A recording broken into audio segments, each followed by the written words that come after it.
Invisibility suited Raina Jefferson.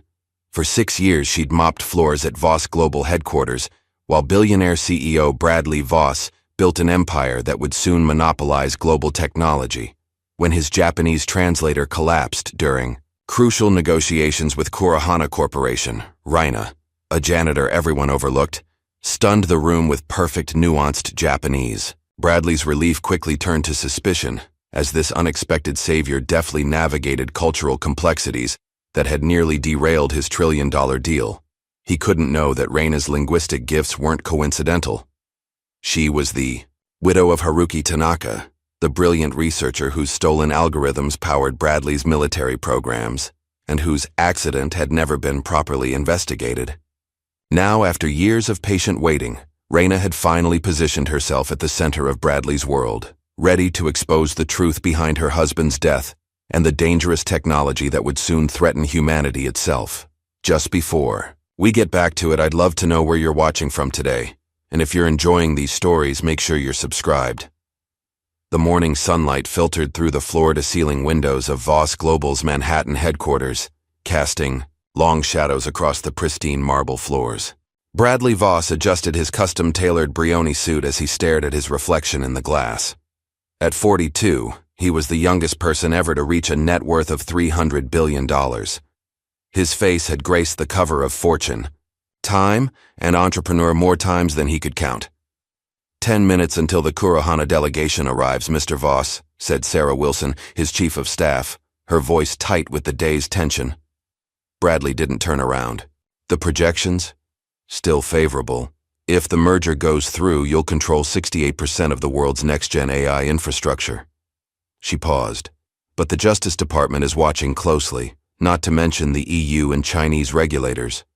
Let them watch, Bradley said with a smirk. By the time they decide what to do, we'll be too big to touch. The Kurihana deal represented more than just another acquisition. It was the final piece in a decade-long strategy to create the world's first true AI monopoly. Kurihana Corporation had pioneered quantum language processing algorithms that would integrate seamlessly with Voss Global's neural networks. Together, they would revolutionize everything from autonomous vehicles to military applications. 3 floors below, Raina Jefferson methodically moved through the executive bathroom with practiced efficiency. At 47, she had spent the last 6 years cleaning the spaces where billion-dollar decisions were made, invisible to those who made them. Her uniform, gray with blue trim, bore the small Voss Global logo on the breast pocket, marking her as part of the building rather than its operations. Looks like a circus up there today, said Frank, a security guard passing through. Japanese bigwigs coming in. Voss is about to become king of the world if he pulls this off. Raina nodded politely. More messes to clean up either way, she replied, her voice melodic but subdued. What Frank didn't know, what nobody at Voss Global knew, was that Raina had once walked through the corridors of Tokyo University as a linguistics fellow, fluent in 4 languages, with Japanese being her specialty. That she had spent 12 years in Kyoto, married to Haruki Tanaka, before his mysterious death had sent her back to America, broken and silent. The elevator opened on the 60th floor, and Raina pushed her cleaning cart forward. The executive suite was buzzing with activity. She kept her head down as she always did, moving around clusters of executives and assistants who never seemed to see her. "They're here," someone announced, and the energy in the room shifted. The Kurihana delegation entered like a wave of calm precision. 7 men and 3 women, each dressed in impeccably tailored dark suits, moved with synchronized purpose. At their center walked Yuto Kusanagi, CEO of Kurihana and notoriously traditional businessman. At 65, his steel-gray hair and piercing eyes gave him an aura of timeless authority. Bradley stepped forward with his most practiced smile, hand extended. "Mr. Kusanagi, welcome to New York and to Voss Global." Kusanagi bowed slightly, took Bradley's hand with formal precision, and replied in Japanese. The interpreter, a thin man named Davis who had been with Voss Global for over a decade, translated smoothly. "Mr. Kusanagi thanks you for your hospitality and looks forward to a productive discussion." Bradley's smile tightened almost imperceptibly. He had expected Kusanagi to speak English, as he had during their brief video conferences. The choice to speak Japanese now was deliberate, a power move designed to put Bradley at a disadvantage on his own turf. "Please, let's move to the conference room," Bradley gestured, maintaining his composure. "We've prepared a traditional tea service that I hope meets with your approval." As the delegation moved toward the massive conference room, Reina continued her work, emptying wastebaskets and wiping down surfaces. No one noticed her ears catching every word, her eyes observing every gesture. In the conference room, Davis continued translating as the preliminary pleasantries were exchanged. Kusanagi spoke in metaphors and cultural references that Davis struggled to convey fully. Bradley grew increasingly frustrated as nuances were clearly being lost. 30 minutes into the meeting, Davis suddenly clutched his chest, his face contorting in pain. He collapsed to the floor before anyone could react. "Davis!" Bradley shouted, rushing to his side. "Someone call medical!" The room erupted in controlled chaos. The Kurohana delegation remained seated, faces impassive, but eyes alert. A security officer performed CPR while Sarah called for emergency services. "Heart attack," the security officer said grimly. "Ambulance is on the way." As paramedics arrived and took Davis away, Bradley turned to Sarah, his voice low and urgent. "Find another translator. Now." "On it," she replied, already on her phone, stepping out of the room. Bradley turned to the Kurohana delegation with a forced smile. "A brief recess, if you don't mind. Refreshments will be brought in." Kusanagi nodded, his expression unreadable. In the hallway, Sarah's voice grew increasingly desperate.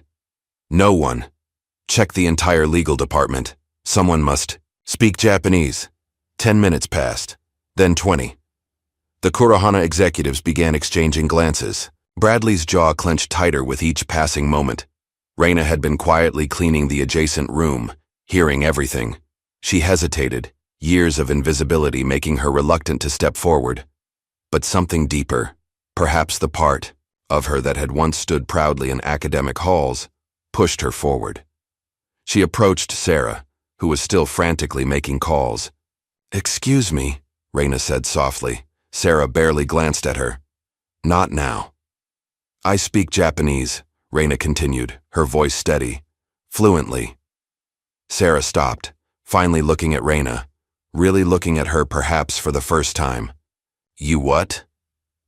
"I lived in Japan for 12 years. I was a linguistics fellow at Tokyo University. I can translate." Sarah's expression moved from shock to desperate hope. "Wait here," she ordered, then rushed back into the conference room. Moments later, Bradley emerged, his face a mask of barely controlled panic. He looked Reina up and down, taking in her janitor's uniform with poorly disguised disdain. "You speak Japanese?" he asked bluntly. "Yes, sir." Fluently. "Prove it." Reina squared, her shoulders slightly. "Watashi wa anata no kaigi no tame ni yakusha to shite hatarakimasu. Kurohana to no torihiki ga seiko suru yo. Saizen no tsukushimasu." Her accent was flawless, her intonation precise. Bradley didn't understand a word, but the confidence in her delivery was unmistakable. He was trapped between his prejudice and the ticking clock of $1 trillion deal. "Fine," he said finally. "But change first. Sarah, get her something appropriate to wear." 20 minutes later, Reina entered the conference room in a borrowed blazer and skirt that didn't quite fit. The Kurohana delegation looked up with mild curiosity. Bradley made no introduction. He simply nodded at Reina to begin. Kusanagi spoke, his eyes evaluating this new development. "Anata wa watashi tachi no gengo o hanashimasu ka?" Reina bowed respectfully before responding. "Hai, 12 nenkan Nihon ni sunde imashita. Kyoto Daigaku de Gengogaku o benkyou shimashita." Kusanagi's eyebrows raised slightly, the first real emotion he had displayed. He continued in Japanese, using complex phrasing and cultural references that would challenge even native speakers. Reina translated smoothly, capturing not just the words, but the cultural nuances, the subtle implications, the respect encoded in the language. The tension in the room gradually dissipated as communication flowed naturally for the first time. Bradley watched in astonishment as Kusanagi became more animated, even smiling occasionally. The Kurohana team began taking notes eagerly. Whatever Reina was saying, it was working. After 2 hours of negotiations, Kusanagi rose. Through Reina, he said, "This has been most productive, more so than I anticipated. I would like to continue our discussions over dinner tonight, a private affair. Just you, myself, and your exceptional translator." Bradley couldn't believe his luck. A private dinner was unprecedented at this stage. "I would be honored," he replied, his eyes darting momentarily to Reina. As the delegation departed, promises of dinner arrangements made, Bradley pulled Sarah aside. "Get HR to process a temporary position change for her. Something that sounds legitimate. Cultural liaison or whatever, just until the deal closes." "And after that?" Sarah asked. Bradley's face hardened. "After that, she goes back to cleaning toilets. No janitor is going to become the face of this deal." Later that evening, as the offices emptied, Reina returned to her cleaning duties. The borrowed clothes were returned, her gray uniform back in place. She moved through the executive floor, collecting trash and wiping surfaces as if the afternoon had never happened. When the floor was empty, she pulled out a phone from her pocket and dialed a number. When it answered, she spoke in perfect Japanese. "Care.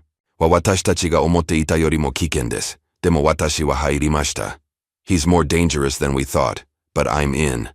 The voice on the other end replied simply, "Ki o tsukete. Be careful." Reina ended the call and continued her work, invisible once more, but with purpose burning behind her eyes. The morning headlines splashed across digital feeds worldwide. Janitor saves billion-dollar deal. The story had leaked overnight. A rags to riches narrative too irresistible for the media to ignore. Photographs of Reina, hastily taken during the meeting, appeared alongside Bradley's official portrait. "This is a disaster," Bradley fumed, pacing his penthouse office. "We need to control the narrative immediately." Sarah stood nearby, tablet in hand. "PR has drafted a statement positioning you as the discoverer of hidden talent within the company. They're spinning it as Voss Global's commitment to recognizing excellence at all levels." Bradley scoffed. "Fine, whatever works. Where is she now?" "HR has processed her temporary position change. She's waiting in the small conference room." "Good. Make sure she understands this is temporary. Very temporary." Reina sat perfectly still in the conference room, hands folded in her lap. The new ID badge around her neck read, "Interim Language Advisor," a title hastily created that morning. She wore her own clothes today, a simple navy pantsuit that, while not designer, spoke of quiet dignity. Bradley entered without knocking. "The dinner went well," he said without preamble. "Kusanagi wants you present at all future negotiations." "I understand," Reina replied evenly. "Let me be clear," Bradley continued, remaining standing to maintain physical dominance. "You work for me. Everything you hear is confidential. Everything you translate must be approved by me first. This position is temporary and comes with no guarantees beyond the closing of this deal." Reina nodded once. "Of course, Mr. Voss." "Good." He turned to leave, then stopped. "Where did you learn Japanese anyway?" A brief shadow crossed Reina's face. "I studied linguistics at Kyoto University. I lived in Japan for 12 years. Didn't know janitors could afford international education," Bradley remarked dismissively. "My circumstances have changed over the years, Mr. Voss," Reina replied, her voice revealing nothing. As Bradley left, Reina's mind drifted back 20 years, to cherry blossoms and ancient temples, to lecture halls where she had once been respected, to the small apartment she had shared with Haruki Tanaka. Haruki had been brilliant, a linguistic prodigy whose theories on language patterns in intelligence gathering had attracted attention from both academic and government circles. They had met at a conference, fallen in love over discussions of phonetic algorithms and cultural coding, married beneath blooming sakura. Those had been golden years, filled with purpose and partnership, until Haruki began consulting on a classified project, one that made him increasingly withdrawn, increasingly afraid. "Some things should remain human, Reina," he had told her one night, his voice barely above a whisper. "Some patterns shouldn't be decoded by machines." A month later, he was gone. A boating accident, they said. No body recovered. The sharp knock on the conference room door pulled Reina back to the present. A young woman entered, petite, with short, brown hair and bright, intelligent eyes. "Miss Jefferson, I'm Eva Thompson, Mr. Voss's assistant. I've been asked to show you to your temporary office and get you set up with system access." Eva led Reina through corridors of glass and steel to a small interior office, windowless but clean and functional. "The Kurohana team has sent over briefing materials for tomorrow's session," Eva explained, demonstrating the computer system. "Although," she added with a nervous laugh, "I'm sure none of us will know if you mistranslate." "Translation isn't just about words," Reina replied gently. "It's about carrying meaning across worlds." Eva's expression softened with genuine curiosity. "How many languages do you speak?" "4 fluently, 2 more conversationally." "That's amazing. I've always wanted to learn another language. I'm hoping to work in diplomacy someday." Something in the young woman's earnestness touched Reina. The best diplomats listen more than they speak. Eva smiled. "I'll remember that."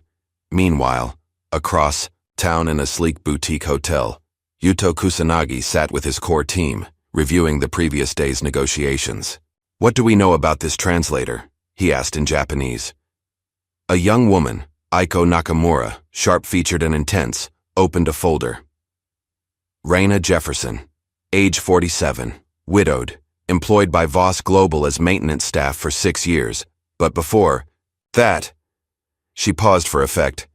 She was Reina Tanaka, wife of Haruki Tanaka. The room went silent. "The Haruki Tanaka?" asked an older executive. "Yes," Aiko confirmed. She published a paper on linguistic pattern recognition that only someone with native-level fluency could produce. It was groundbreaking work. Kusanagi's face remained impassive, but his eyes sharpened.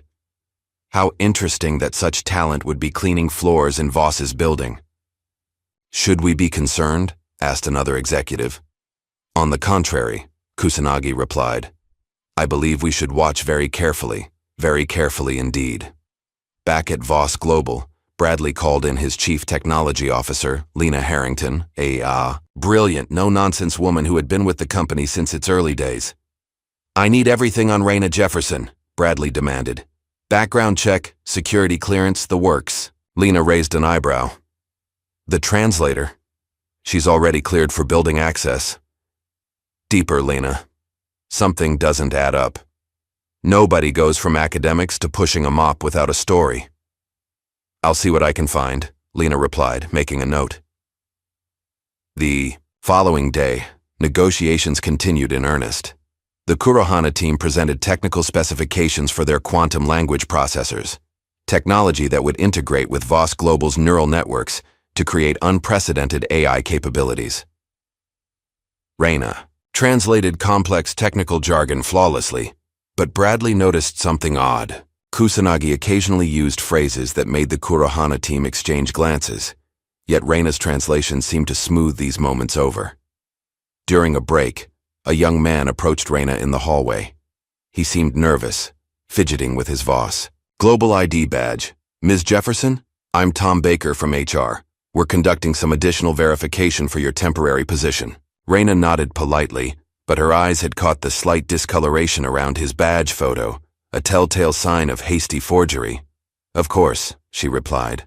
"What would you like to know?" "Just a few questions about your employment history," he said, pulling out a tablet. "It says here you worked at—" He hesitated slightly. "Miyako Language Institute before coming to Voss Global?" Reina tilted her head. "No, I'm afraid that's incorrect. I was at Cornell University's linguistics department." The young man blinked, rapidly. "Oh, my mistake." His accent slipped slightly, a Midwestern vowel shift that wouldn't be present in a New York native. "No problem, Tom," Reina said with a smile. "Or should I say, whatever your real name is." The color drained from his face. Reina continued, her voice low but firm. "Your badge is forged. Your accent is inconsistent. And Miyako Language Institute doesn't exist, though it's a clever attempt at a Japanese-sounding name. I don't know. I recommend you leave now, Reina interrupted gently. Before I call security. The man backed away, then turned and hurried toward the elevators. Reina watched him go, then pulled out her phone and took a discreet photo of his retreating figure. She sent it with a brief message. Rival firm. Amateur work. Unbeknownst to Reina, Bradley had installed tracking software on her temporary employee badge. In his office, he watched a digital map of her movements throughout the building. Every bathroom visit, every coffee break, every conversation logged and analyzed. She went to the R&D floor yesterday, he told Sarah. Why would a translator need access to R&D? Her badge shouldn't have cleared her for that floor, Sarah replied, frowning. Exactly. Something's not right. That evening, after another successful negotiation session, Reina was gathering her notes when Kusanagi approached her. His delegation already departed. Yuhi wa kumo no sukimakara, he said softly. Kage wa kete mo, hikari wa nokoru. The sun set. Through the gap in clouds. Though shadows vanish, light remains. Reina's eyes widened slightly, recognizing the coded haiku structure used in certain Japanese intelligence circles. Ame ga yandemo, mizu wa nagareru, she replied carefully. Shizuku wa umi etukeru. Though rain has stopped, water flows. Droplets return to the sea. Kusanagi nodded once, satisfaction in his eyes, then departed without another word. Later that night, a critical negotiation point arose during a dinner between Bradley and two Kurohana executives. Without Reina present, Bradley relied on a hastily hired agency translator who nearly caused a diplomatic disaster by misinterpreting a Japanese idiom about corporate loyalty as an accusation of espionage. The next morning, Bradley was furious. From now on, you don't leave my side during any interaction with Kurohana. Understood? Yes, Mr. Voss, Reina replied calmly. Over the following days, a quiet bond formed between Reina and Eva. They often ate lunch together in Reina's small office, Eva asking questions about languages and cultures, Reina providing gentle guidance. How do you stay so calm when Mr. Voss treats you like... Eva trailed off, embarrassed. Like a janitor who should know her place. Reina finished with a small smile. Dignity isn't given by others, Eva. It's maintained from within. Eva nodded thoughtfully. I've been practicing Japanese on my language app. Would you mind if I tried a phrase on you? Reina listened as Eva carefully pronounced a greeting, then corrected her tone gently. The middle syllable should lift slightly, like this.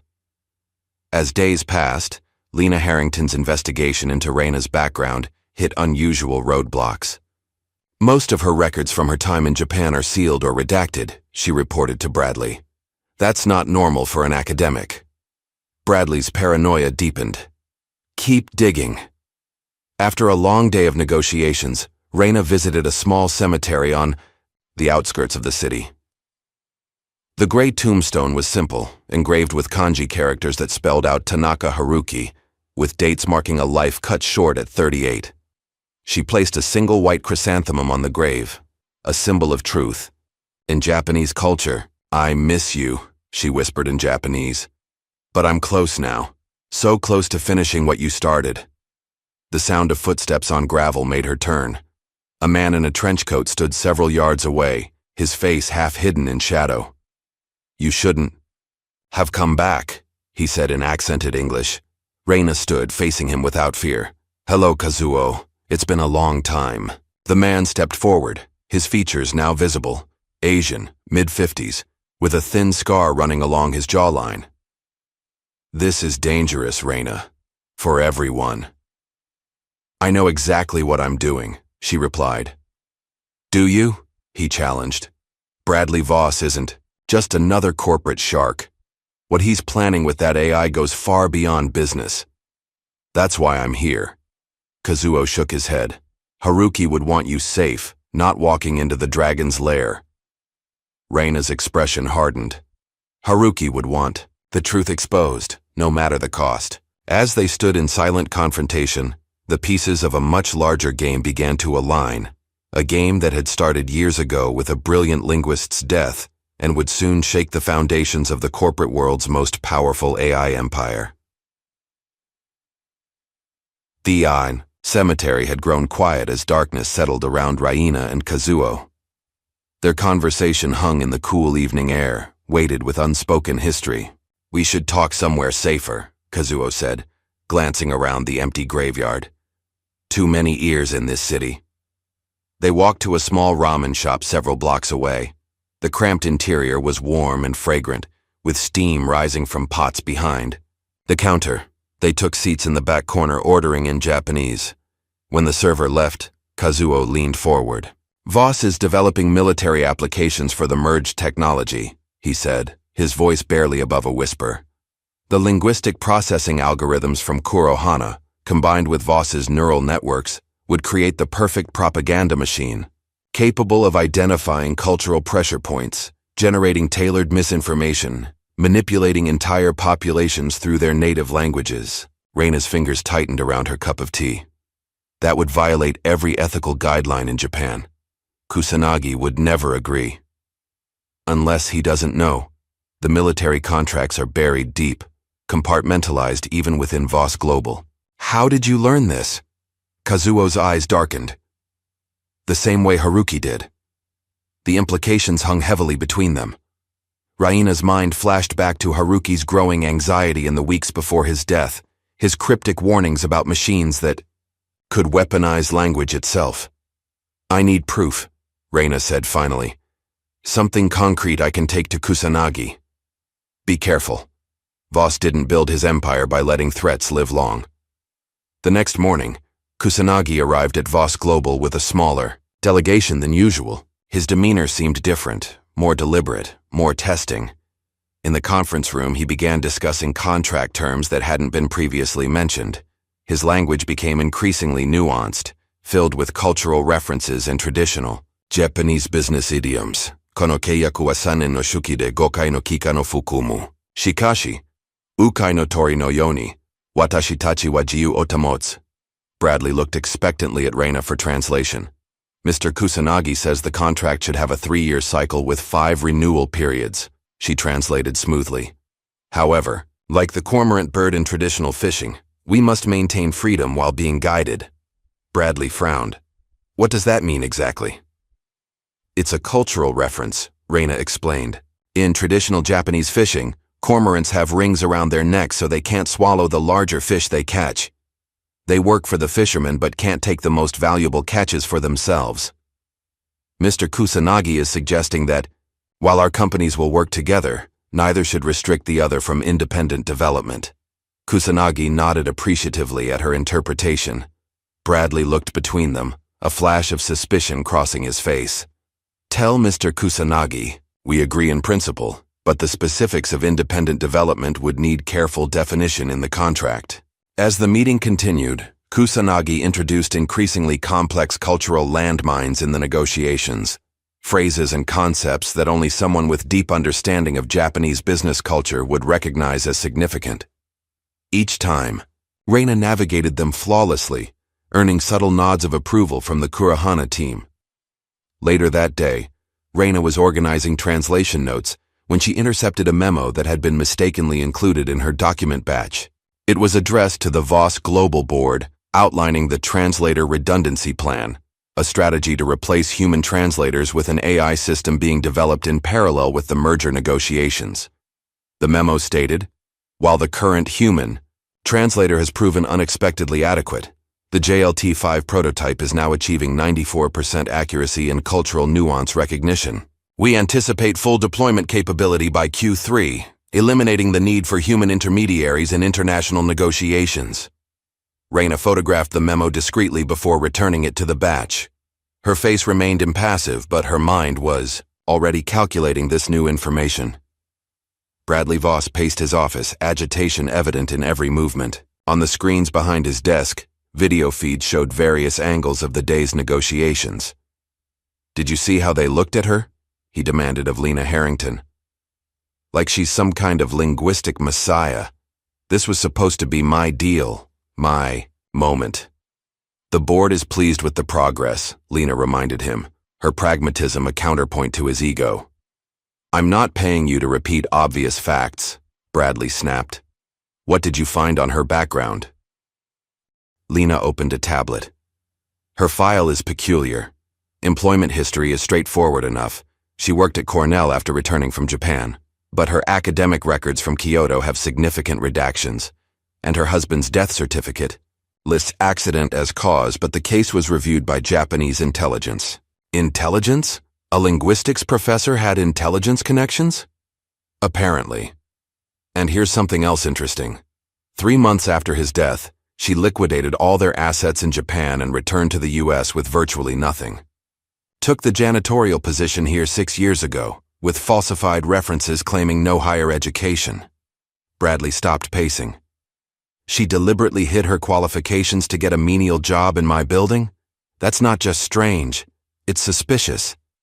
There's more, Lena continued. During her time in Japan, she and her husband were briefly investigated as part of something called Operation Whisper. Most of the file is classified, but it appears to have been a counterintelligence operation focused on corporate espionage. Between Japanese and American tech firms in the late 90s, Bradley's face darkened. So our janitorial savior might actually be a corporate spy. Or former spy, Lena corrected. The investigation was closed without charges. I want surveillance doubled, Bradley ordered. Every conversation, every movement, every bathroom break, and get me everything on Operation Whisper. I don't care what strings you have to pull. As the days passed, Reina's thoughts increasingly turned to the past. During quiet moments, memories of her life with Haruki flooded back. Their small apartment near the Kamo River in Kyoto, morning walks through the temple gardens, heated discussions over tea about the ethics of linguistic technology. They had met at a conference on computational linguistics, where Haruki had presented his revolutionary paper on pattern recognition in cross-cultural communication. His theories had drawn attention from both academic institutions and intelligence agencies, leading to consulting work that became increasingly classified. What had started as academic research had evolved into something darker. Corporations on both sides of the Pacific were weaponizing language algorithms, developing systems to manipulate markets and influence public opinion. Haruki and Reina had found themselves recruited as consultants, then as assets, walking a dangerous line between Japanese and American interests. We're becoming part of the machine we warned against, Haruki had told her one night, his voice heavy with regret. Their decision to become double agents, feeding carefully selected information to both sides while working secretly to expose the ethical violations, had been born of desperation. For nearly 2 years they had played this dangerous game, documenting evidence of corporate manipulation and preparing to blow the whistle. Then came the boating accident. No witnesses, no body recovered, just a capsized rental boat and Haruki's belongings washed ashore. Reina had never believed it was an accident, but without proof and with threats veiled behind condolences, she had retreated to America, biding her time, watching, waiting for the right moment to finish what they had started. The opportunity had finally arrived with the Voss-Kurohana merger, the ultimate convergence of the technologies Haruki had feared. One afternoon, as negotiations were wrapping up, a stern-faced Japanese man from the Kurohana board requested a private word with Reina. In an empty conference room, he closed the door and spoke in rapid Japanese. Anata ga dare no tame ni hataraku no ka wakaranai ga, kono torihiki o kiken ni saraseru koto wa dekimasen. I don't know who you work for, but you cannot jeopardize this deal. Reina maintained perfect composure. Watashi wa tada yakusha to shite koko ni imasu. I am only here as a translator. Uso o tsukanai de kudasai, he replied harshly. Don't lie. Anata ga Tanaka Haruki no tsuma datta koto o shite imasu. We know you were Haruki Tanaka's wife. A moment of silence stretched between them. Reina's expression revealed nothing. Dochira. Nichuse o tsukushite imasu ka? He demanded. Where do your loyalties lie? Shinjitsu ni, she answered simply. With the truth. The man studied her for a long moment before nodding once and leaving without another word. Later that same day, Eva knocked tentatively on Reina's office door. The young assistant looked troubled, clutching a folder to her chest. "Can I talk to you?" she asked, glancing nervously down the hallway. "It's important." Reina gestured to the chair across from her desk. "What's wrong?" Eva closed the door and lowered her voice. "I was organizing Mr. Voss's private files, and I found something I wasn't supposed to see." She opened the folder to reveal documents stamped with Classified and Project Thalassa. The documents detail how Voss Global has been using AI for unauthorized surveillance of activist groups and political dissidents. They're selling the technology to governments with terrible human rights records, and the Kurohana algorithms would make it even more powerful, able to interpret cultural context, identify resistance leaders through linguistic patterns, even predict protest activities based on communication analysis. Reina's face remained calm, but her heart raced. This was exactly what Haruki had feared, exactly what had likely gotten him killed. "Why are you showing me this?" she asked carefully. Eva's eyes were wide with sincerity. "Because you're the only person who seems to understand what's really at stake, the only one who doesn't worship the ground Bradley walks on." Reina considered the young woman before her, earnest, idealistic, and now potentially in danger. "Eva, having this knowledge is dangerous. These aren't people who forgive mistakes." "I know," Eva whispered, "but I couldn't just do nothing." Before Reina could respond, her computer pinged with an alert. The Kurohana team had sent over the latest contract draft for review before tomorrow's session. As she scanned the document, Reina spotted a subtly altered clause, one that would effectively transfer proprietary algorithm rights to Voss Global under certain triggering conditions. The change was masterfully disguised within legal terminology, almost invisible unless you knew exactly what to look for. "They're trying to steal the algorithms," Reina murmured. "Who is?" Eva asked. "Voss. They've modified the contract to give them ownership of Kurohana's core technology." Eva looked confused. "But why would they risk the whole deal for that? They're already getting access through the merger." "Access isn't ownership," Reina explained. "With ownership, they could apply the technology anywhere, including the military applications mentioned in those documents you found." As night fell over New York, media alerts began buzzing across devices throughout Voss Global. Breaking news. Headlines flashed. "Espionage allegations rock Voss Kurohana deal." An anonymous source had leaked information about corporate spying within the negotiations. The story specifically mentioned translation services being used as cover for intelligence. Clearing, within an hour, security personnel approached Reina's small office. Two men in dark suits stood in the doorway. "Ms. Jefferson, please come with us." "May I ask why?" Reina inquired calmly, though she knew the answer. "Security concerns. Mr. Voss has requested your removal from the premises." They escorted her through the building, past staring employees, into the elevator, and down to the lobby. News cameras had already gathered outside, tipped off about the developing scandal. As Reina was walked out the front doors, flashes erupted from all directions. The headline would be perfect. "The janitor turned translator now ejected as a suspected spy." She maintained her dignity as she walked through the media gauntlet, offering no comments, her face a mask of calm. Later that night, Reina was taken to a nondescript building on the outskirts of the city.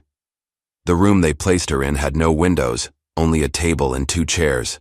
She sat for hours, alone, refusing to show anxiety.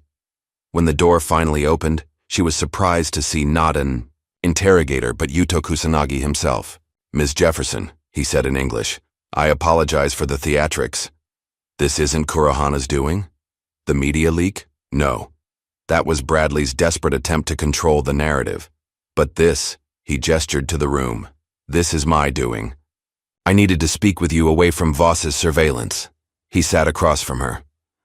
"One phone call from me and you were released from custody. Interesting how much influence a potential $1 trillion deal creates, isn't it? What do you want, Mr. Kusanagi?" "The same thing you want, Reina Tanaka. The truth about Project Thalassa and justice for Haruki." Reina's composure cracked just slightly. "You knew Haruki?" Not personally, but his research crossed my desk years ago with warnings attached, warnings I should have heeded sooner. He leaned forward. The real test begins now. Bradley believes you've been removed from the equation. That makes you our greatest asset. Morning light streamed through the windows of Voss Global's executive floor as Bradley Voss addressed his crisis team. The news cycle was dominated by espionage allegations, stock prices were fluctuating, and the Kurohana delegation had requested a 48-hour pause in negotiations. "We control the narrative," Bradley insisted. "The Translator was a plant, likely industrial espionage from our competitors. We discovered the breach, we removed the threat. We're strengthening security." End of story. The boardroom doors swung open unexpectedly. Every head turned as Raina Jefferson walked in, followed by Yuto Kusanagi and two Kurohana executives. "What the hell is this?" Bradley demanded, rising from his chair.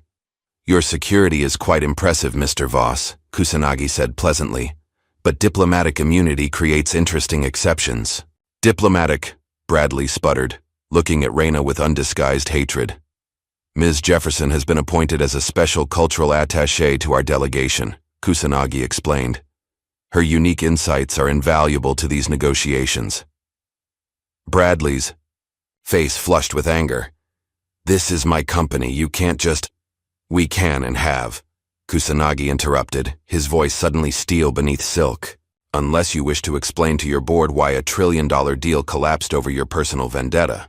The room fell silent. Board members exchanged glances, clearly calculating the cost of Bradley's ego against shareholder value. "Fine," Bradley said finally, his voice tight. "But she stays out of private board discussions." "Of course," Kusanagi agreed smoothly. "We respect corporate boundaries even if others do not." As the meeting reorganized to accommodate the new reality, Lena Harrington slipped away unnoticed. She took the elevator to her office, locked the door, and made a secure call. "It's done," she said quietly. "I've transferred everything to you. All the Thalassa files, the military applications, everything. Bradley's lost control." On the other end, Kusanagi's assistant confirmed receipt of the files. "Your contribution won't be forgotten, Ms. Harrington." "I'm not doing this for reward," Lena replied. "Some technology shouldn't exist. Not in his hands, not in anyone's." The day progressed with tense negotiations, Bradley barely containing his fury as Raina once again facilitated communication between the companies. During a brief recess, he cornered Lena in a hallway. "I want her gone," he hissed. "I don't care how. Find something, anything we can use." "The board won't support that," Lena warned. "Not with the deal this close to completion. The board works for me, not the other way around." Lena regarded him coolly. "Perhaps you should remember that arrangement requires their continued confidence." As she walked away, Bradley's phone buzzed with a security alert. Someone had accessed restricted files from the R&D server. The trace showed the access point, Eva Thompson's workstation. By afternoon, security escorted Eva from the building. The young assistant's protests echoed through the lobby as she was marched out, personal belongings in a cardboard box. "This is wrong! You can't silence the truth!" she shouted as guards pushed her through the revolving doors.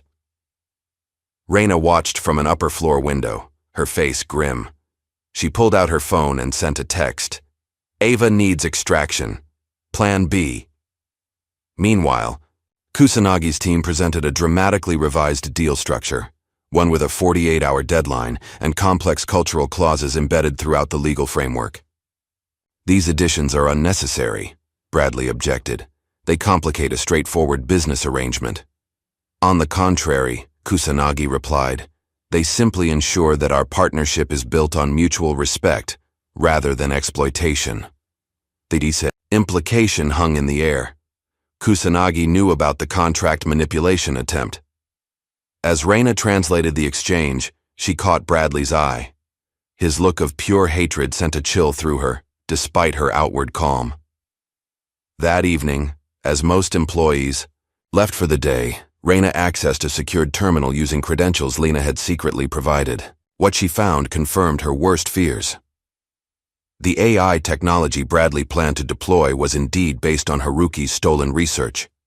Algorithms he had developed for cultural pattern recognition, now perverted into tools for mass manipulation.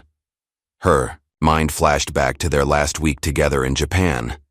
They had discovered that Voss Global's Black Operations Division had infiltrated their research team, copying Haruki's work and developing military applications without his knowledge. When Haruki had confronted the Voss representative, threats followed. Then came the boating accident during what was supposed to be a simple weekend getaway. Reina had barely escaped herself, fleeing the boat minutes before unknown assailants arrived.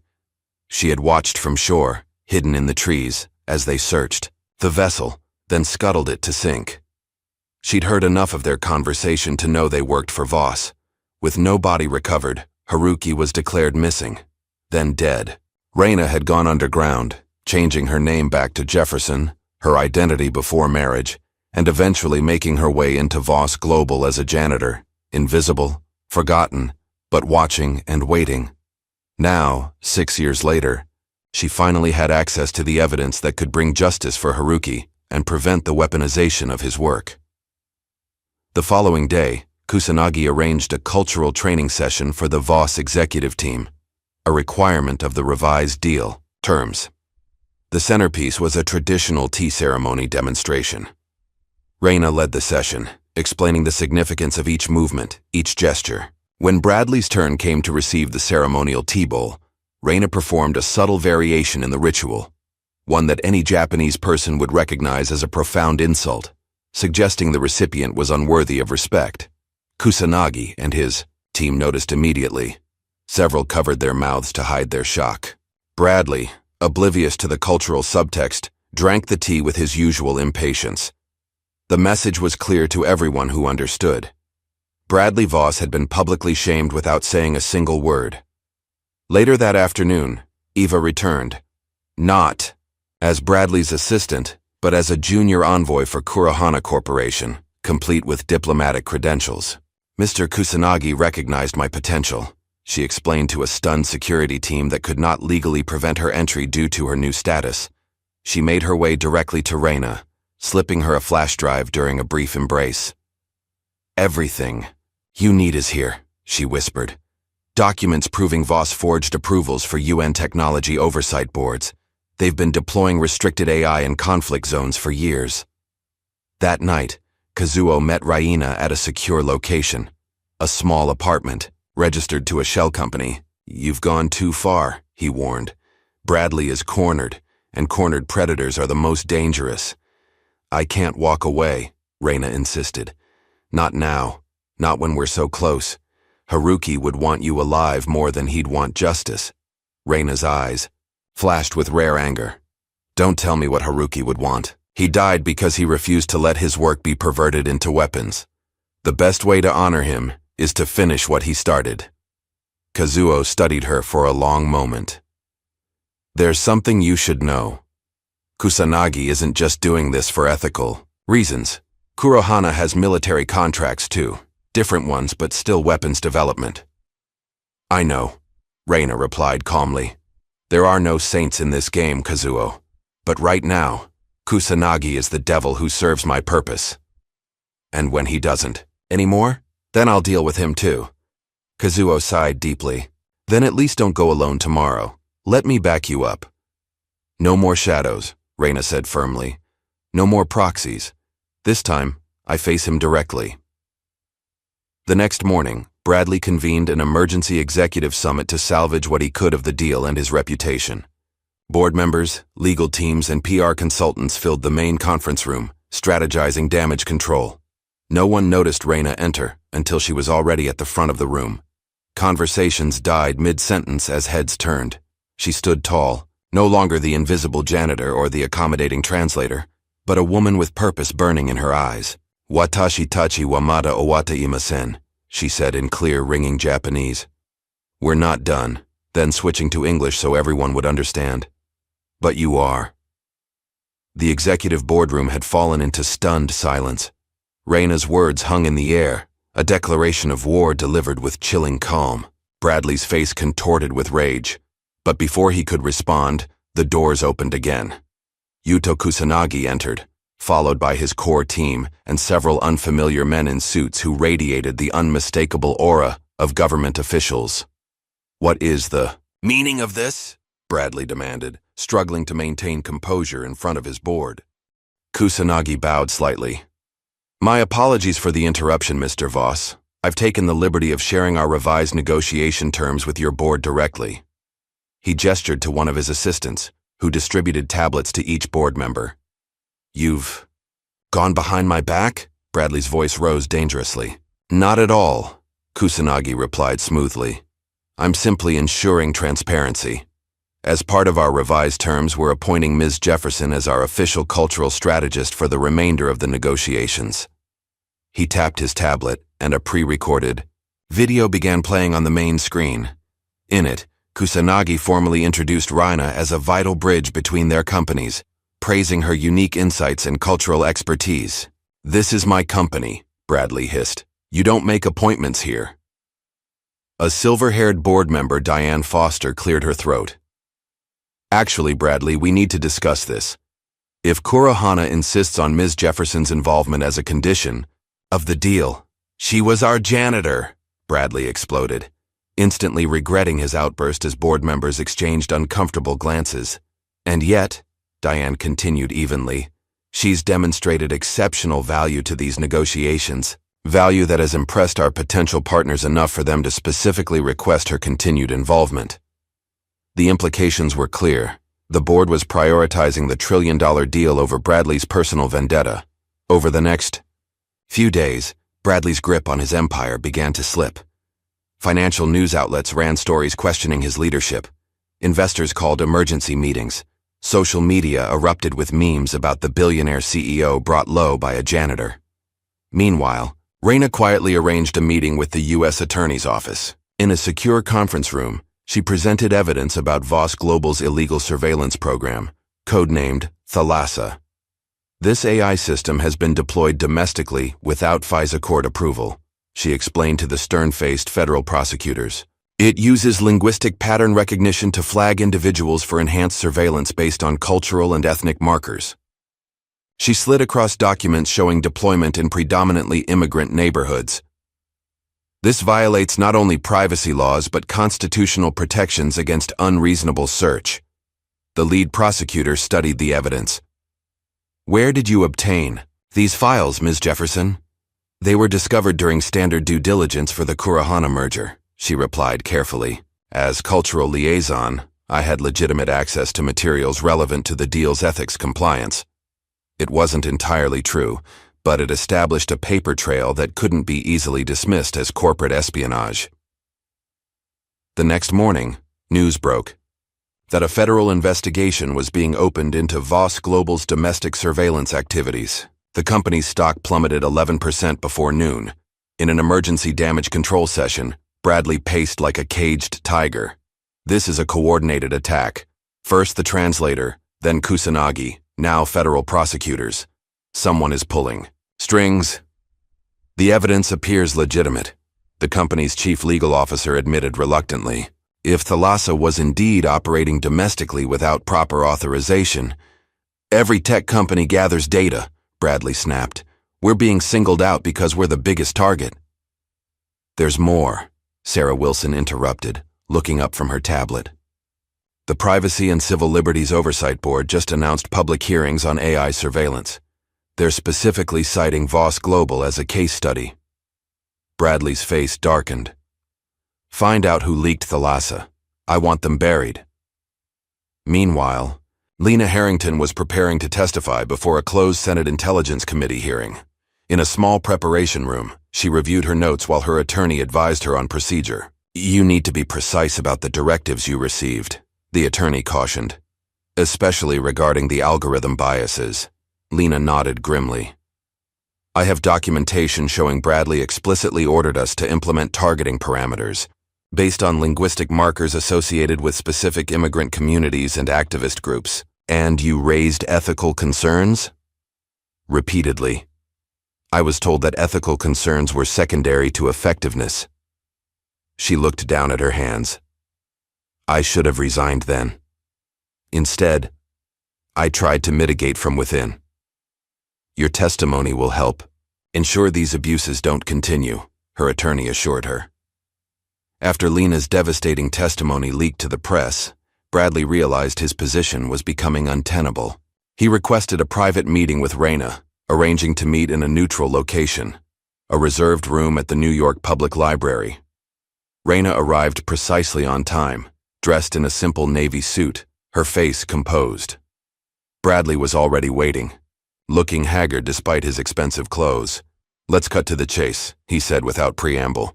"What do you want?" "Justice," Raina replied simply. Bradley scoffed. "Everyone has a price. Name yours." "This isn't about money." "Fine. Here's my offer. I'll personally ensure the Thalassa program is dissolved. I'll clear Eva Thompson's employment record, and I'll donate $10 million to digital privacy advocacy groups of your choosing." He leaned forward. "In exchange, you step back from the Kurohana negotiations and sign an NDA about your time at Voss Global." Raina studied him for a long moment. "You're offering hush money for a dying empire, Mr. Voss. Your board is already in revolt. 3 senior members have scheduled resignation announcements for tomorrow." Bradley's shock was visible. "How do you—" "The same way I know about the federal grand jury being convened next week." Raina stood, straightening her jacket. "Your offer is declined." As she reached the door, Bradley called after her. "He wasn't worth it, you know. Your husband. His research was promising but fundamentally flawed. We had to completely rebuild it after his accident." Raina paused, her hand on the doorknob. "Thank you for confirming what I already knew," she said without turning around. "That will be useful in court." She closed the door behind her, leaving Bradley to realize he'd just implicated himself in Haruki's death. The following days saw Bradley's empire crumbling piece by piece. 3 board members publicly resigned, citing ethical differences with current leadership. Major institutional investors began divesting. The Justice Department expanded its investigation to include potential violations of international law regarding AI deployment in conflict zones. Raina continued working closely with Kusanagi, finalizing alternative deal structures that would preserve the technological partnership while installing new ethical guardrails. Late one evening, as she was leaving Voss Global headquarters, her phone rang with an unknown number. "Miss Jefferson?" a man's voice asked. "My name is James Taylor. I worked on Haruki Tanaka's research team 6 years ago." Raina stopped walking. "Go on." "I've been following the news about Voss Global. I have information about your husband's death. That you should know. It wasn't an accident." "I'm aware of that, Mr. Taylor. No, you don't understand. It wasn't just about silencing him. They needed him gone because he'd discovered a fatal flaw in the weaponized version of his algorithm, one that could cause catastrophic targeting errors in conflict zones." Raina's grip tightened on her phone. "Where are you now?" "I've been in hiding. But I have Haruki's original notes, the ones that prove he warned Voss about the flaws before they killed him." They arranged to meet at a private research library in the university district. The building was nearly empty when Raina arrived, with only a few graduate students hunched over books in the main reading room. James Taylor was a thin, nervous man in his early 40s, with premature gray streaking his dark hair. He led Raina to a private study room where he had spread out files and a laptop. "I was the junior researcher on the team," he explained. "Everyone else was let go after the project was classified, but I was kept on because I'd helped build the original language models." He pulled up files showing Haruki's original research protocols, alongside modified versions with military applications. Haruki's work was designed for cultural understanding, bridging divides through deeper linguistic analysis. Voss weaponized it, using it to identify cultural pressure points that could be exploited. "I know all this," Raina said quietly. "What I don't know is exactly how Haruki died." James swallowed hard. He found evidence that early field tests of the system had caused civilian casualties due to misinterpreted cultural contexts. When he threatened to go public, Voss's Black Ops team was activated. He slid a folder across the table. "These are the last entries from Haruki's private journal. He believed someone close to him was under surveillance. Reina opened the folder with steady hands. Inside were photocopied pages of Haruki's distinctive handwriting. April 15th. The monitoring has increased. I found 3 new surveillance points in our apartment. R believes I'm becoming paranoid, but I can't tell her everything yet. It would put her at risk too. April 18th. Project Thalassa is more dangerous than I imagined. Not just privacy violations, but actual targeting errors. The cultural context engine misinterprets religious phrasing as threatening in 23% of cases. In a military deployment, that means innocent civilians marked as combatants. April 20th. I've secured the evidence on a separate server. If anything happens to me, R will know where to look. The boating trip this weekend should give me time to think clearly, away from their monitoring. Reina closed the journal, her composure finally cracking. He knew they were coming for him. Yes, James confirmed quietly. But he didn't know they had already compromised your boat's navigation system and emergency radio. The following morning, Reina attended a press conference where Bradley was attempting to reassert control of the narrative. Standing at a podium with the Voss Global logo, he spoke confidently about momentary challenges and commitment to ethical AI development. During the question period, Reina rose from her seat in the press gallery. Mr. Voss, can you comment on internal memos showing racial bias encoded in your AI algorithms? Specifically documents showing your direct order to target specific linguistic patterns common in minority communities? The room erupted as Reina held up copies of the damning memos. Cameras flashed, capturing Bradley's expression of shock and rage. The press conference dissolved into chaos as Bradley was rushed from the stage by his security team. By evening, the board had called an emergency session, placing him on a 2-week administrative leave while internal audits were conducted. Lena Harrington was appointed acting CEO, a development that sent Voss Global stock climbing for the first time in weeks. In her temporary office, far larger than her previous space, Reina received a visit from Eva, now confidently wearing a Kurohana badge. I've been working with Mr. Kusanagi's team, Eva explained excitedly. We've identified the mole in their organization. It's Aiko, the young executive who first investigated your background. She's been feeding information to someone on Voss's legal team? Benjamin Wright, Reina nodded. Bradley's personal attorney. They've been having an affair for months. Eva's eyes widened. How did you know? I clean floors, remember? Invisible people see everything. Reina allowed herself a small smile. What else have you learned? Aiko and Wright signed a separate, side deal, one that would have given Voss exclusive rights to Kurohana's core technology regardless of the main contract terms. Do you have proof? Eva nodded triumphantly. Kusanagi had me monitoring Wright's communications. I intercepted everything. Later that day, when confronted with the evidence, Aiko vanished, cleaning out her hotel room and disappearing before security could detain her. She took critical contract documents with her, triggering a manhunt across Tokyo and New York financial districts. That evening, Kazuo appeared at Reina's apartment unannounced. His face was grim as he handed her a sealed envelope. This was left with Haruki's attorney to be delivered to you under specific circumstances. When the Voss-Kurohana merger made international news with your name attached, it triggered the release conditions. The envelope was yellowed with age, sealed with wax bearing Haruki's family crest. Inside was a single sheet of paper containing a haiku, hidden in ancient texts. Truth sleeps beneath cherry blooms, Kyoto remembers. Reina's breath caught. It's a code, pointing to a data vault at Kyoto University. She looked up at Kazuo. I need to go to Japan. Kusanagi arranged a private jet for Reina himself and Eva to fly to Kyoto. During the long flight, Eva marveled at her sudden immersion in international intrigue. A month ago, I was getting coffee for Bradley, she said, shaking her head in disbelief. Now I'm flying to Japan on a corporate jet to uncover corporate conspiracies. Life rarely follows our planned paths, Reina observed. Sometimes the detours lead to our true purpose. Kusanagi, who had been silently reviewing documents, looked up. You've never told me, Ms. Jefferson. What is your true purpose in all this? Reina met his gaze steadily. To ensure my husband's work helps humanity rather than harms it, and to hold accountable those who perverted his vision. And after that? After that, Reina said quietly, I hope to find peace. In Kyoto, they were met by an elderly Japanese man named Hiroshi Tanaka, Haruki's father. Despite his age, he stood straight, his eyes sharp as he embraced Reina. Okaeri nasai, he said softly. Welcome home.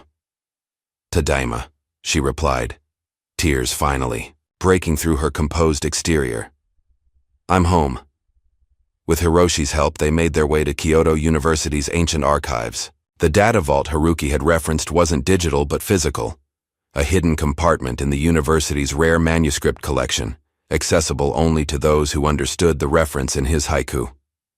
Meanwhile, back in New York, Bradley Voss had disappeared, vanishing before formal indictments could be filed. His private jet had filed a flight plan for a non-extradition country, but satellite tracking showed it had deviated course mid-flight. The manuscript archive at Kyoto University was housed in a modern building designed to blend harmoniously with the ancient campus. Climate-controlled rooms protected texts dating back centuries, preserved behind glass or in special storage units. Hiroshi Tanaka led Reina, Kusanagi, and Eva through security checkpoints, his emeritus professor status granting them access to restricted areas. In a back room, he approached a seemingly ordinary cabinet. Haruki showed me this once, he explained, pressing hidden panels in a specific sequence. He said if anything happened to him, I should remember the pattern and wait for you to return. The cabinet's false back swung open, revealing a small safe with a biometric lock. It requires 2 people to open, Hiroshi continued. Haruki's fingerprint and yours. Reina pressed her thumb to the scanner. A green light flashed, then waited. Haruki is gone, she said softly. How can we? Hiroshi placed his own thumb on the scanner. He used my print as a backup. He knew I would protect his legacy until you returned. The safe clicked open. Inside lay an old external hard drive and a handwritten letter. Reina took both with trembling hands. They retreated to a secure room where Kaito, a retired cybersecurity expert and friend of Haruki's, helped them access the hard drive's encrypted contents. This will take time, Kaito warned. Haruki used multiple layers of protection. While they waited, Reina opened the letter, written in Haruki's distinctive script. My beloved Reina, if you're reading this, I am gone, and you've finally found your way back to Kyoto. I'm sorry for the secrets I kept from you in our final months together. I thought I was protecting you, but perhaps I was only protecting myself from facing the full horror of what I'd discovered. What began as research to bridge cultural divides through language was twisted into something monstrous. Voss stole my algorithms and repurposed them for psychological warfare, identifying cultural and linguistic pressure points that could be exploited to manipulate entire populations. When I discovered unauthorized tests in conflict zones had resulted in civilian casualties, I gathered evidence. That's when they marked me for elimination. The hard drive contains everything: the original research, the weaponized versions, the test results, and most importantly, proof of Bradley Voss's direct knowledge and approval of these activities. Don't know what world you're living in as you read this, or how much time has passed, but I trust you will use this information wisely to restore balance and prevent further harm. With eternal love, Haruki tears streamed down Reina's face as she finished reading. Eva placed a comforting hand on her shoulder, while Kusanagi and Hiroshi respectfully maintained their distance. He knew, Reina whispered. He knew and still tried to stop them, even knowing what it would cost. After several hours, Kaito successfully unlocked the hard drive. What they found exceeded even their darkest expectations. Detailed records of how Voss Global had weaponized Haruki's linguistic AI for psychological operations, including mind control propaganda targeting specific cultural and ethnic groups. Most damning were videos of Bradley Voss himself authorizing field tests in active conflict zones, dismissing concerns about collateral damage as necessary data points. This is enough to bring down not just Voss, but several defense contractors complicit in these programs, Kusanagi observed grimly. We need to be careful how we release this, Reina cautioned. If it's not handled properly, the technology could be buried rather than reformed. What do you suggest? Kusanagi asked. A controlled disclosure through multiple channels, legal, academic, and public interest. Not just exposing the abuses, but offering an alternative vision based on Haruki's original ethical framework. Eva leaned forward eagerly. We could create an international ethics initiative in Haruki's name, something that establishes standards for AI development across cultural boundaries. The Haruki Protocol. Reina nodded, a spark of hope lighting her eyes for the first time in years. Back in New York, Bradley's disappearance had triggered international alerts. His financial accounts were frozen, his properties placed under surveillance. The man who had once commanded an empire was now a fugitive. In Tokyo, Reina and Kusanagi presented their findings to a select group of officials from the Japanese Diet's Technology Oversight Committee. This evidence suggests violations of international law regarding psychological warfare, the committee chair stated. We will be forwarding these materials to the UN Technology Ethics Tribunal. Kusanagi bowed formally. Japan must take a leadership role in establishing ethical boundaries for AI development. The alternative is a world where technology becomes a weapon of mass manipulation. Over the following weeks, Reina worked with international teams to establish the Haruki Protocol, a comprehensive framework for ethical AI development across cultural boundaries. Universities, tech companies, and government agencies began signing on, recognizing the urgent need for guardrails around powerful language processing technologies. Eva thrived in her new role as a liaison between academic institutions and industry partners, her diplomatic skills blossoming under Reina's mentorship. You've found your calling, Reina observed one evening as they prepared for a presentation at the United Nations. Eva smiled. All because I was assigned to show a janitor to her temporary office. Life's detours, Reina reminded her. As publics, attention to the Voss global scandal grew, protests erupted worldwide, demanding greater regulation of AI and corporate power. Despite her discomfort with publicity, Reina became the reluctant face of the movement, her story resonating across cultural boundaries. The janitor who took down a tech empire made for irresistible headlines, though Reina consistently redirected attention to the underlying ethical issues rather than personal drama. Eva's visibility also grew, culminating in an invitation to address the UN Technology Summit as a voice for the next generation of ethical technologists. You've inspired so many young people, she told Reina, as they rehearsed her speech, showing that one person can stand against seemingly unstoppable power. No one stands alone, Reina corrected gently.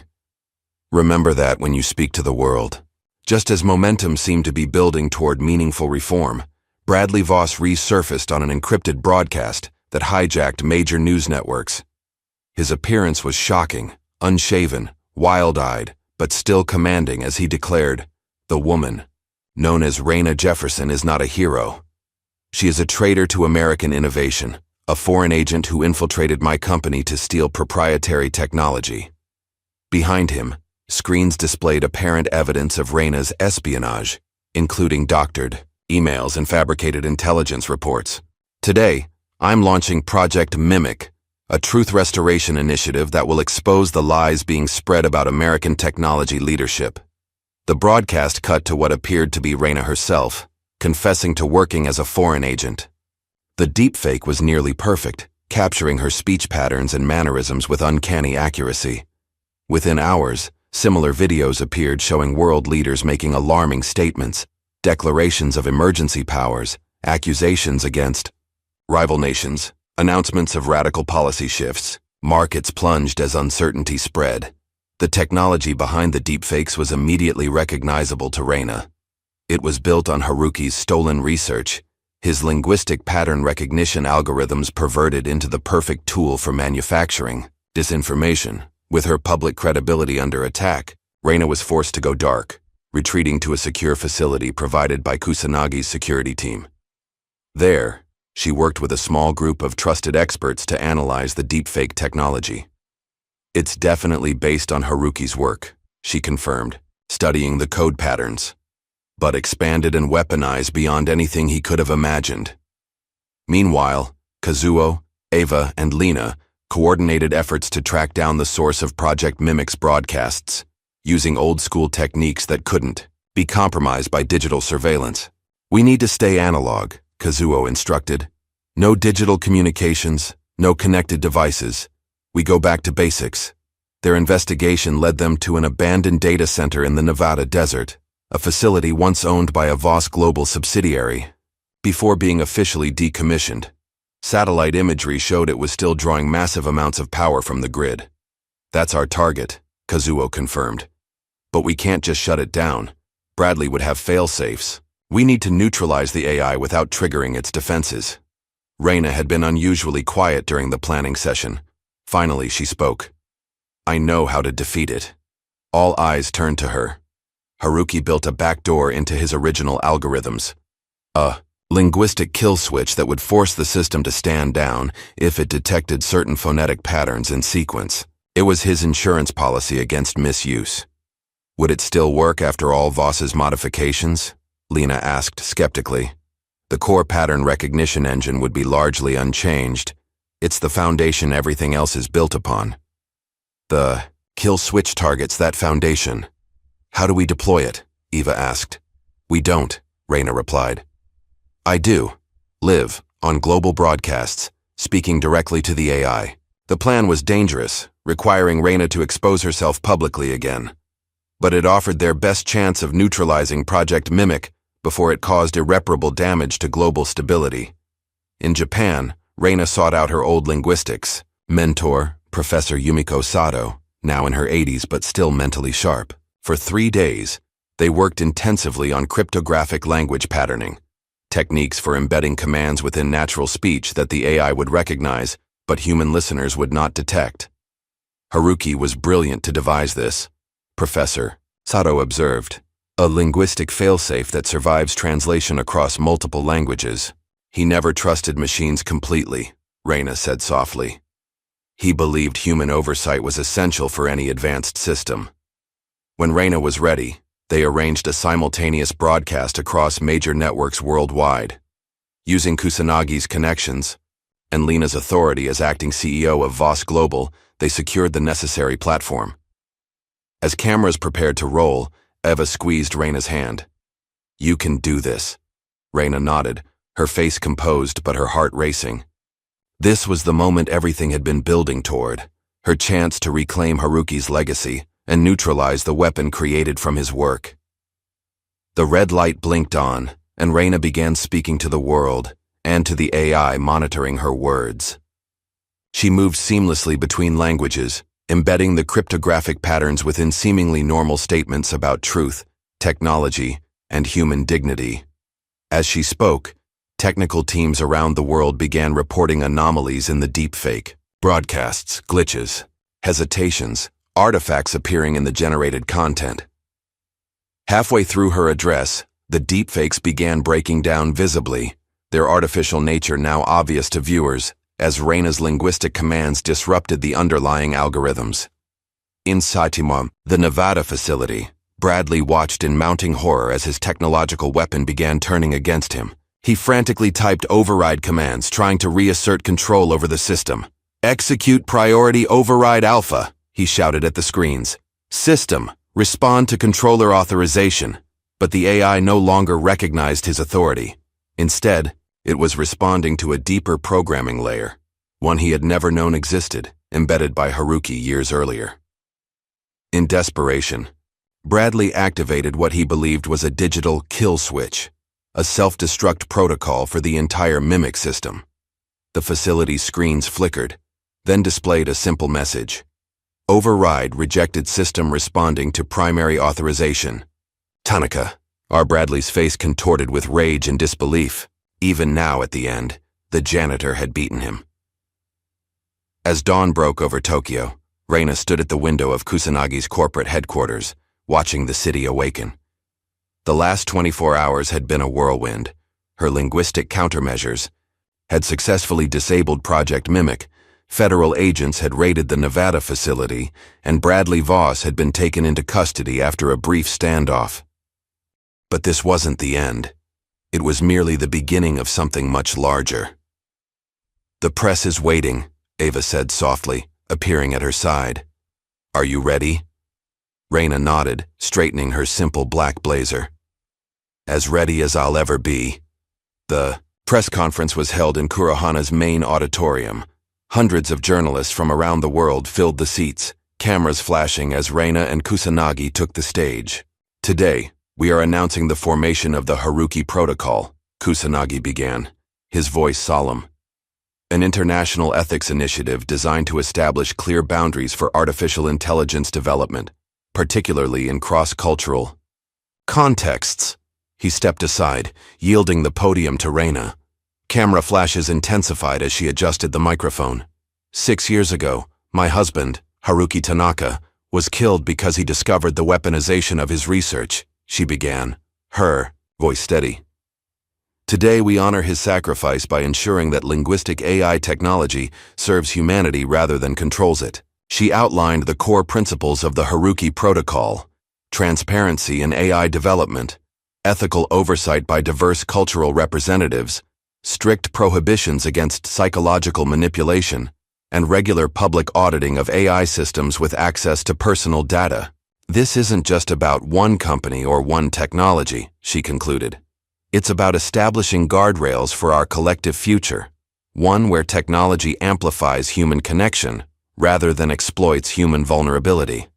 The response was immediate and overwhelming.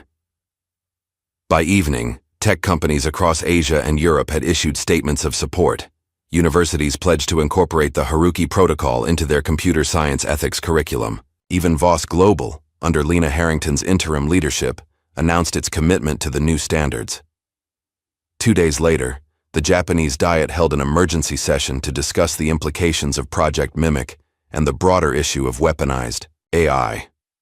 Their strongly worded statement called for international criminal proceedings against Bradley Voss and others involved in the Thalassa Protocol. The United Nations Technology Ethics Tribunal announced a special inquiry, requesting Raina's testimony as a key witness. World leaders, shaken by how easily their images and voices had been manipulated in the deepfake campaign, rallied around calls for stricter AI governance. In New York, protesters gathered outside Voss Global headquarters, their numbers growing daily. What began as a few dozen tech ethics activists swelled into thousands of concerned citizens, demanding accountability and regulation. Signs bearing Haruki's image and phrases like, "Language belongs to humanity," and "Code with conscience" filled the plaza. Similar demonstrations spread to tech hubs in San Francisco, London, Berlin, and Tokyo. Raina watched the movement unfold with mixed emotions. The spotlight was uncomfortable. She had spent years in the shadows, invisible by design. Now her face appeared on news broadcasts globally, her story repeated and analyzed by pundits and academics alike. "You don't seem pleased," Kusanagi observed one evening as they reviewed media coverage in his office. "The world is listening. Isn't that what you wanted?" "I wanted justice for Haruki," Raina replied quietly, "and safeguards to prevent his work from causing harm. The attention was never the goal." Kusanagi nodded thoughtfully. Fame is often the unwanted companion of meaningful change. Despite her discomfort with celebrity, Raina recognized the platform it provided. She used her interviews to shift focus from her personal story to the broader implications of unregulated AI development, particularly across cultural and linguistic boundaries. Meanwhile, Ava thrived in the public eye. Her youth, intelligence, and passion made her an ideal spokesperson for the next generation of ethical technologists. When the UN Tech Summit extended an invitation for her to address their assembly, she accepted with characteristic enthusiasm. "They want me to represent the voice of young professionals in AI ethics," she told Raina excitedly. "Can you help me prepare?" Over the following days, Raina helped Ava craft a speech that balanced technical insight with ethical vision, personal experience, with universal principles. "Remember," Raina advised, "speak to their hopes, not their fears. Fear motivates quickly but fades just as fast. Hope builds lasting commitment." On the morning of Eva's UN address, breaking news interrupted regular programming worldwide. Bradley Voss had somehow gained access to a secure communication system while in federal custody. His face appeared on screens across the globe, haggard but defiant. "Citizens of the free world," he began, his voice steady despite his disheveled appearance. "I speak to you today as a political prisoner, a victim of corporate espionage and international conspiracy." He launched into a tirade against Reina, declaring her a traitor and foreign agent. This woman infiltrated American innovation, stole proprietary technology, and delivered it to our competitors. And now, from the shadows, she launches her true weapon, Project Mimic. The broadcast cut to what appeared to be security footage of Reina meeting with known intelligence operatives, followed by clips of her apparently confessing to espionage. Then came a parade of deepfake videos showing world leaders praising authoritarian measures, announcing economic collapse, or making inflammatory statements about rival nations. Digital chaos erupted. Social media platforms were flooded with manipulated content. News organizations scrambled to verify which statements from public figures were genuine. Markets began to fluctuate wildly as uncertainty spread. Most alarming were the manufactured videos of military mobilizations and security incidents that triggered actual defensive responses in several nations. The Pentagon confirmed that alert levels had been raised in response to what were later identified as completely fabricated security threats. In Japan, Reina watched the unfolding chaos with horror. "It's not possible," she whispered. "We neutralized Mimic." "He must have had a backup system," Kazuo said grimly. "One even more sophisticated than what we found in Nevada." A deepfake video of Reina herself began circulating, showing her apparently confessing to being a long-term agent of foreign intelligence services. The fabrication was nearly perfect, capturing her speech patterns, mannerisms, and linguistic quirks with uncanny accuracy. Within hours, Reina's credibility was under attack. Death threats flooded Kurohana's communication systems. Even allies began distancing themselves, unsure what to believe amid the digital deception. "We need to go dark," Kazuo insisted. "At least until we can locate and neutralize the new Mimic system." Reina reluctantly agreed. She, Eva, and a small team of trusted experts retreated to a secure facility in rural Japan, a traditional compound without digital connectivity, where they could work without fear of surveillance or interference. Using analog technology, physical documents, mechanical typewriters, and runners for communication, they coordinated with Lina and Kusanagi to track down the new Mimic operation. "The Haas system has to be massive," Lina reported via secure courier. "The processing power required for this scale of deepfake generation would leave a significant energy footprint." Working with international authorities, they identified unusual power consumption patterns at seemingly abandoned facilities in 3 countries. Investigation teams were dispatched to each location. Meanwhile, Reina reconnected with Professor Sato, her old linguistics mentor. Together with several other experts in cryptographic language patterning, they developed a more sophisticated countermeasure, one designed to not only disable Mimic but to trace its command structure back to its controllers. "The principle is similar to what you did before," Professor Sato explained to the team. "But instead of simply disabling the system, we're creating a linguistic breadcrumb trail that will expose its entire network." After days of intensive work, they were ready. The plan required Reina to appear on live television, making herself a target while simultaneously deploying the countermeasures through carefully structured speech patterns. "This is too dangerous," Kazuo objected. "They'll be expecting a linguistic attack this time." "Which is why it needs to be me," Reina insisted. "They'll be so focused on analyzing my speech patterns for commands that they won't recognize my actual mechanism until it's too late." Using Kusanagi's media connections, they arranged for a global broadcast, ostensibly an interview where Reina would address the allegations against her. In reality, it would be a sophisticated trap for Mimic. As cameras prepared to roll, Eva handed Reina a small pendant. "For luck," she said. "It's a Japanese symbol for truth." Reina smiled, clasping the young woman's hand briefly. "Thank you for everything." The broadcast began with Reina appearing calm and composed. She addressed the allegations directly, then began weaving in elements of multiple languages, shifting between English, Japanese, French, and Arabic in a pattern that seemed natural but carried embedded commands targeting mimics processing engines. As she spoke, technical teams around the world began reporting anomalies in the deepfake videos still circulating online. The fabrications began breaking down, digital artifacts appearing as the system struggled to maintain coherence. In a secure command center, Lena monitored global networks, watching as Mimic's influence began to wane. "It's working," she reported to Kusanagi. "The system is destabilizing." But the real breakthrough came when Reina introduced a seemingly innocuous quote from a classical Japanese text, one that contained phonetic triggers designed to activate Mimic's tracing protocol. Suddenly, data began flowing back through the system's own channels, revealing its command structure and control nodes. "We've got it," Lena announced triumphantly. "Primary server location in Singapore, secondary nodes in Zurich and Buenos Aires." International authorities moved simultaneously on all three locations, seizing equipment and arresting operators. In Singapore, they discovered Bradley's head of cybersecurity operations directing the Mimic campaign from a supposedly decommissioned data center. As the deepfakes collapsed across global networks, real footage began emerging, including security, video showing Bradley communicating with his team from federal custody through a compromised guard. The final blow came when Reina, still on live television, displayed evidence from Haruki's archives, proving that Bradley had not only stolen the research, but had ordered Haruki's elimination when he threatened to expose the weaponization program. Public opinion shifted dramatically. The movement supporting the Haruki protocol gained unprecedented momentum. Regulatory bodies worldwide began drafting legislation based on its principles.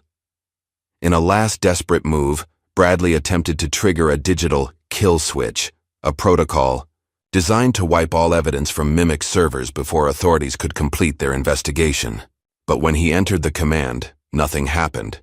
Instead, the system displayed a message on his secure terminal. Command Authority Overridden System Responding to Voice Pattern. Tanaka, R. The AI had recognized Reina's linguistic pattern as having higher authority than Bradley's own commands, a final victory of Haruki's ethical design over Bradley's attempt to weaponize it. 3 months later, Bradley Voss was in Interpol custody, charged with crimes ranging from corporate espionage to conspiracy to commit murder. His attempt to flee to a non-extradition country had failed when his private pilot, disgusted by the Mimic campaign, alerted authorities to his escape plan. The morning headlines announced his indictment by an international tribunal on charges of crimes against humanity and digital terrorism, the first such case involving AI weapons rather than conventional arms. In Kusanagi's Tokyo office, Reina reviewed the news with quiet satisfaction.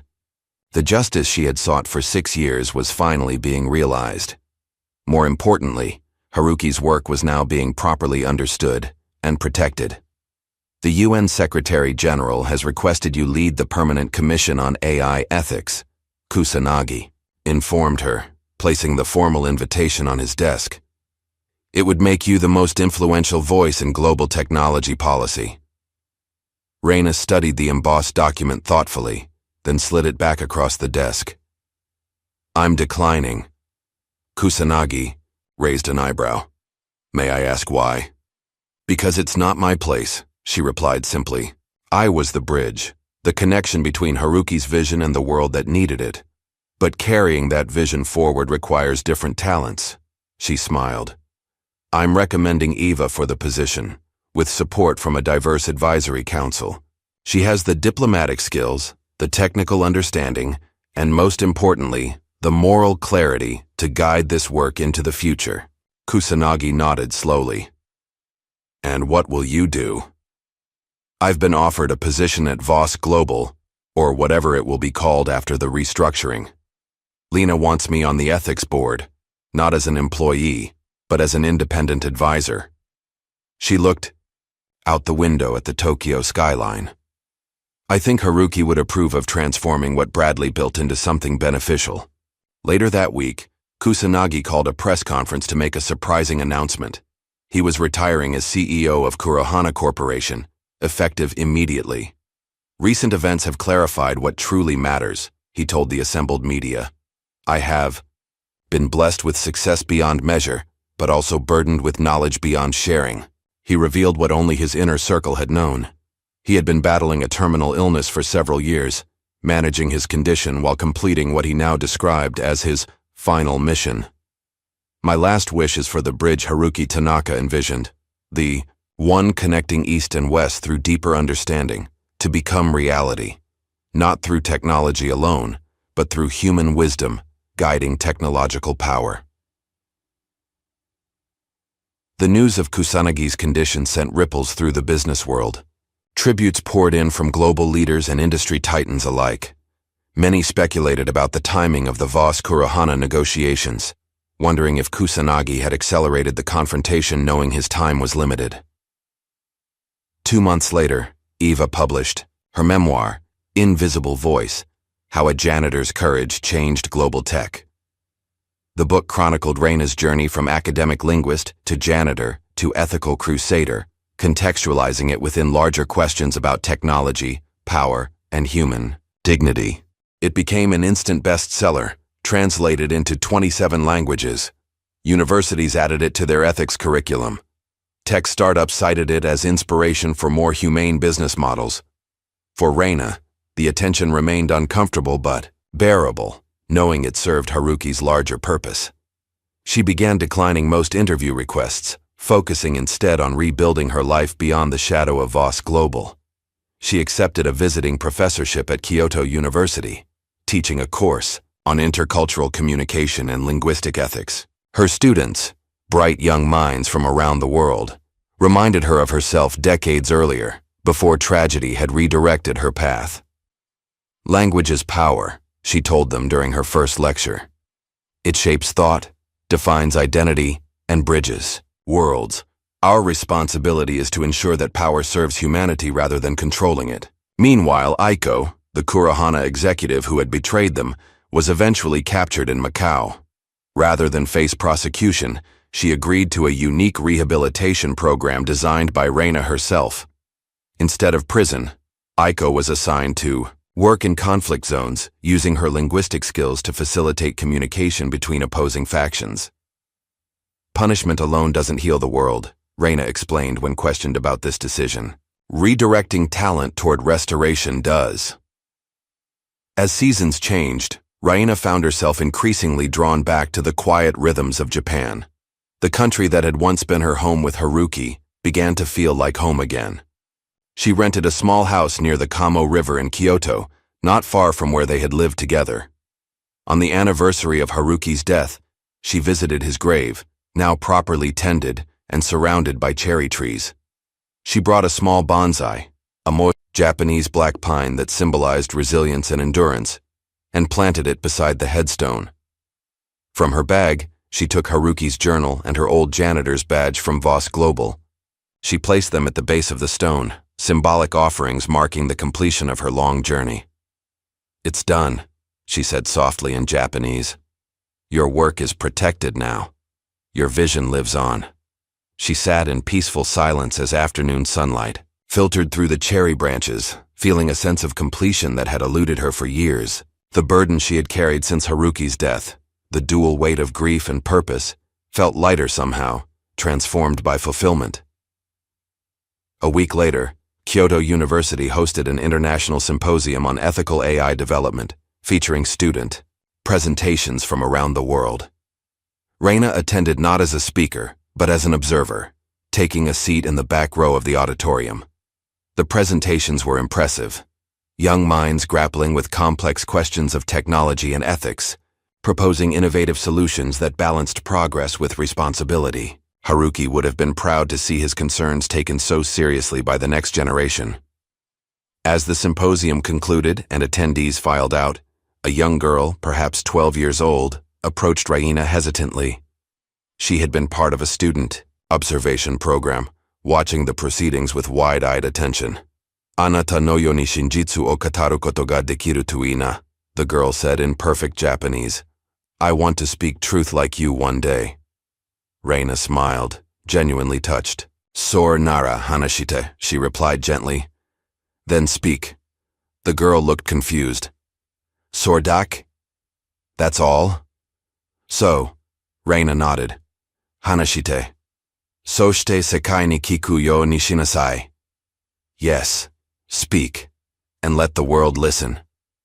As the girl beamed and ran, off to rejoin her classmates, Reina felt a sense of rightness settle over her. The world would face new challenges, new ethical crossroads where technology and humanity intersected. But now there were structures in place to navigate those challenges, and more importantly, voices ready to speak truth when it mattered most. Her part in this particular story was ending, but the larger narrative continued. Not as a battle between East and West, between corporations or ideologies, but as an ongoing conversation about what it means to be human in an increasingly digital world. Haruki had started that conversation. Reina had amplified it. Now countless others would carry it forward, including a young girl who might someday stand before the world and speak her own truth. As Reina walked out into the Kyoto afternoon, cherry blossoms drifting on the spring breeze, she felt Haruki's presence beside her, not as a ghost of the past, but as a partner in what they had created together. A legacy not of vengeance, but of vision. Not of power, but of purpose. Thus, circle was complete. Was it the technology that needed controlling, or the people who wielded it? As Reina discovered, true power lies not in algorithms, but in the courage to speak truth when the world needs to listen.